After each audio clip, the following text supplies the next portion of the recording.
Cheia bonita. Ai, agora eu tô sentindo pesado, velho. Tá pesado, viu?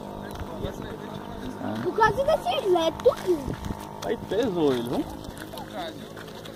Passa perto. É, ele tá sem jeito, ele tá pesado.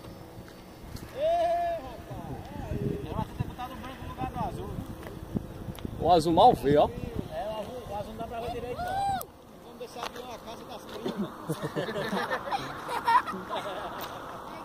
Essa baixa aqui, gente. Rapaz, sem vento assim não arrisca não.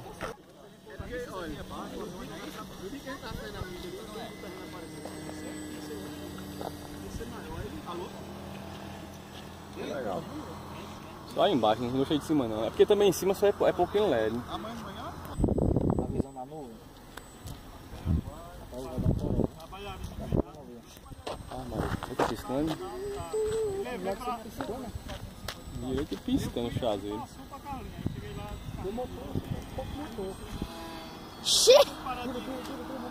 Vai amostrar essa altura.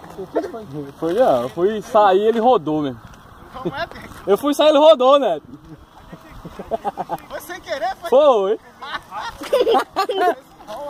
Agora sabe o que é isso? Os comandos, tá 100% dele.